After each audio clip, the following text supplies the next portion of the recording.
Hello, my friend. I'm Wayne Scherer. I'm really happy that to be with you. And I'm glad that you opted in on the newsletter. This is the second of the series. I just wanted to get to know you first. I thought that was important. Too many newsletters just jump right into trying to sell you things, and sure, I want you on my team, but that's not the point. I think it's important that we know each other. So here I am, the real me. I'm not a glamorous guy. You can probably see that. My goals in business are being able to travel whenever I want, go wherever I want, not to have a glamorous house and car.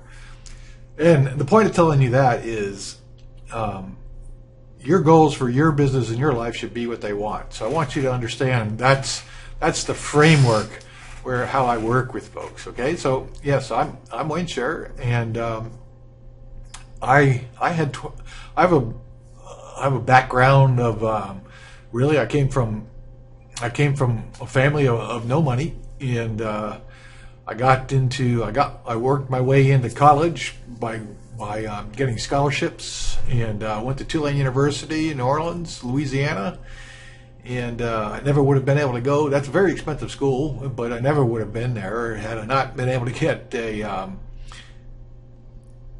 scholarship. That's what I'm trying to think of, a scholarship. But I went there and I got a Navy scholarship, and they call it a ROTC if you're not from the U.S., the Reserve Officer Training Corps, and it required me to go into the Navy when I was done. So I ultimately ended up doing a 22-year Navy career. I was an officer in the Navy. I flew airplanes off of aircraft carriers. The airplane I flew is called the E-2C Hawkeye. Okay, and I did that, like I said, for 22 years. I had I had a very successful career. I'm trying to think of the right words. Those are such complicated words, huh? But I had a very successful career, and which included being a commanding officer of a squadron off of a carrier, and having 12 deployments at sea, and serving as the operations officer of an aircraft carrier, which essentially meant that I was like the number 3 person on the ship, and I was responsible for all the training and scheduling and in the daily activity of everything for all 5,000 people on the ship. So that's it in a nutshell. The Navy was big for me because it really put some really big impressions on me. Right from the very first mission I ever flew off of a deck of an aircraft carrier. When I got off of that, when I launched on the mission, of course, that was a thrill. You certainly remember anything you did that was, a major event like that to your life. I'm not trying to compare events. I'm just saying everybody has major events in their lives that they will never forget. And of course, the launch off of that deck was a major event, a thrill, and the recovery back on landing on that deck was a thrill. But what happened afterwards was the impact. So when I got out of the plane, it was almost dark, and when I got out of the plane, I was very disoriented. I was there were still other aircraft landing on the deck and being taxied around me, and when I got out of the plane, I froze because I didn't know which way to go. I literally kind of got lost. So what happened was, one of the flight deck sailors, he saw me standing there like a complete total idiot, and I could got blown over at any time. I don't know if you know how hard and hot jet wash is, but it blows very hard and hot. And I was getting, there were planes turning literally turning. They would turn their exhaust toward me, and I could have got blown off the deck easily. But this sailor saw me. We wore these green life vests, and so he grabbed me by that vest, and he literally grabbed me and pulled me to a hatch that was behind me, and made sure that I went down in the got inside, got out of the jet wash and all that. Now, why was that significant? That sounds like, okay, so what? He helped you. But it's not so what. You see, if you're at all familiar with military life anywhere, there's always at least a vocal rub between officers enlisted that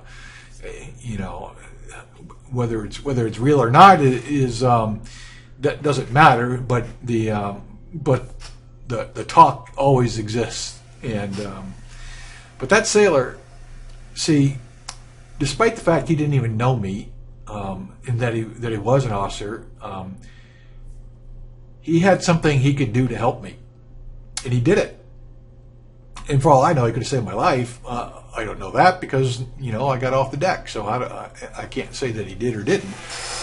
But he helped me the best he could at the moment that I needed it, and that left a lesson on me for the rest of my life. That's how I really ultimately got to the point where I am today. As I told you, I was a commanding officer, but that sailor taught me right at the very beginning of my career that there's the one most important thing you can do for anybody you have contact with is help them get what they need at the moment to get to the next step. Okay, no matter what that is, that you always have something to offer, and because you always have something somebody else doesn't have, no matter what it may be. He had the sense as to what I needed to do and where I needed to go, and he got me there. And that became my goal for my life, essentially. When I learn something, I teach it to somebody else. As I move ahead, I teach other people how to get to where I am or go beyond. And that's just literally what I do. That's what makes me happy. That's why I do what I do. It's why I am here. That's why it is why we are together, whether you realize that or not. But that is the guidance for my life. I was a commanding officer, which means I was in command of an entire squadron. As a commanding officer in the Navy, you actually have to live the ultimate responsibility, is often used, but as a way to describe it. But it truly is. There's no place else I've ever been where I truly was responsible for everything everybody did. When something happened in my squadron, it didn't matter who caused it or how it was caused. It was my fault. It was my decision making that got them to the position they were in, and so it was my fault that the effects of whatever they did happened because my decision was part of it. Okay? Now that doesn't mean we did not hold people responsible for their individual actions. We most certainly did. So I'm not trying to tell you in some that you have the right to blame everybody else for whatever happens to you. That is not what I'm telling you. I'm telling you that you have to take responsibility for everything you do. That's what I'm telling you.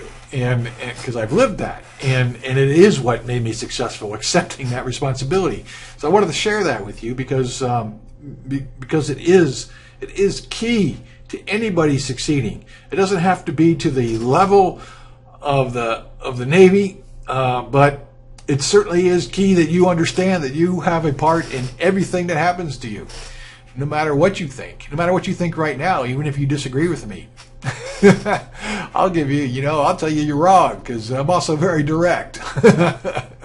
I know you're wrong. If you think that you didn't play a part, even in a traffic accident, okay? Somebody running in behind you, the reason they run in behind you is partially because they were following too close and they're not paying attention. But the other reason is you likely were doing something that caused you to have to swerve or change direction abruptly, and your change caused the action behind you. It was part of what happened. Okay, it wasn't. It did not happen exclusively. It doesn't mean that can't. I mean, for instance, okay, there are instances where perhaps you're just sitting in the car, parked on the side, and somebody sideswipes your car. All right, now you obviously actually did nothing to cause them to sideswipe your car. So I'm not trying to tell you that there's no such thing as a situation where you actually had no effect on what happened. Okay, the point is that's so rare and so obscure that it's very important in business that you realize that it's your business and you're moving ahead. All right, enough of that. So my career was very successful, but I actually spent my my entire second half of my career literally in a depression, and that was it was kind of I don't know medical terms, but it wasn't a severe depression. It was a mere mid-level depression that was caused by a divorce. It was because I didn't like failure, and my marriage had failed, and I didn't accept that, and it put me in a depression for about 10 years. And at the end of my career, when the Navy was much like corporations may do for you, and reasons you want to get out of your job, they had a plan for me that I didn't want to be on anymore, and but I also didn't know how to tell the Navy to go pound sand, that I didn't need to be here, even though I could retire at any moment because I was already in for 22 years. But it was a dilemma for me because it wasn't really what I wanted to do. I didn't want to necessarily retire, but I didn't want to do what they wanted, and it took me over the edge on my depression, and it ended my career. So I ended up very much almost dead. I'm 6'2", weighed 200 pounds at the time, and my weight in that depression dropped to about 156 pounds, as I recall, was the rock bottom of it. And that was the point I decided I was going to make a business of my own and be more successful than I ever was. Now, can you imagine that? Think about that. You can see my face right here. And, I mean, can you imagine if I was, 156 pounds, what I would have looked like? Pretty ugly. Pretty much looking like I'm almost dead.